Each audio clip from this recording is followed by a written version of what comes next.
ఉంటుంది వాళ్ళకు. అంటే దౌర్జన్య పరులని, ఫ్యాక్షనిస్టులని అనేది వాళ్ళ మైండ్ లో ఉంటుంది, ఎప్పటికీ ఉంటుంది, ఎప్పుడు చూస్తూ ఉంటుంది. నేను ఈ అభ్యర్థిని ప్రకటించిన తర్వాత అనకాపల్లి ప్రాంతంలో పూర్తిగా నేను ఫోన్ల ద్వారా విచారించాను, ఏంటి అక్కడ పరిస్థితులు ఎలా ఉన్నాయి ఏంటి.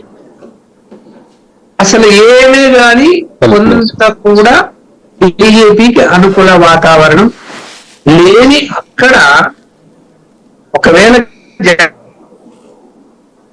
జనసేనతో తెలుగుదేశం గా ఉండేది, బీజేపీకి అసలు అక్కడ ముందుగా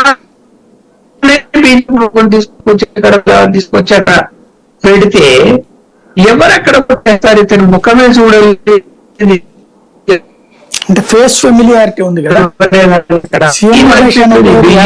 అందరికి తెలుసు కదా. వాళ్ళకు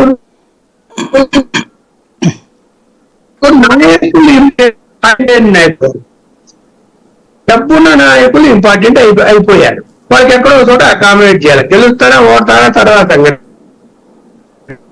ఏముంది, వాళ్ళ అధికారంలోకి వస్తే ఈ సౌకాడు సుజనా చౌదరి, ఈ సౌకాడు సీఎం రమేష్లకు వ్యాపారాలు చేసుకోవచ్చు బ్రహ్మాండంగా.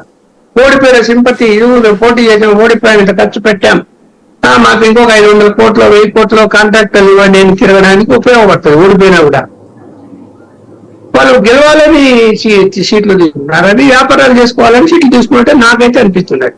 రైట్.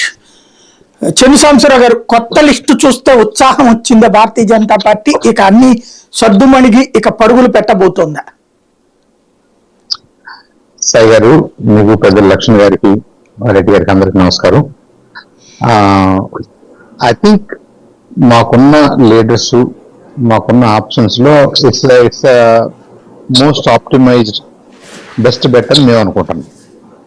అప్పుడు లక్ష్మణ్ గారు అన్నట్టుగా అనకాపల్లిలో సీఎం రమేష్ గారు ఎలాగూ అంటే, ఇప్పుడు ఎంపీలు దేశవ్యాప్తంగా ఒక రాష్ట్రం వాళ్ళు ఒక రాష్ట్రం కూడా వెళ్తున్న పరిస్థితులు మనం చూస్తున్నాం కాబట్టి అది should not be A concern.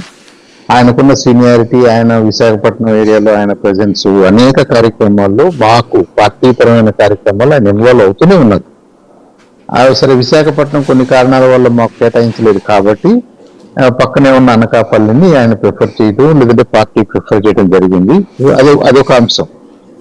ఉన్న క్యాండిడేట్స్ లో మరి ఇంతకు ముందు రాజ్యసభలో చేసిన వాళ్ళని, వైఎస్ చౌదరి గారు లాంటి వాళ్ళని కూడా అసెంబ్లీకి కంటెస్ట్ చేయించాలి అనేది I think Bharatiya Janata party commitment towards local elections, ఈ స్టేట్ లో జరుగుతున్న ఎలక్షన్స్ లో తను ఎంత సీరియస్ గా ఉంది అని చెప్పటానికి ఇది ఒక నిదర్శనంగా తీసుకోవాలి. మనం ఎంపీలుగానే కాదు, మనం ఎమ్మెల్యేగా కూడా మనలో ఉన్న పెద్దవాళ్ళు, రిసోర్స్ఫుల్ పీపుల్,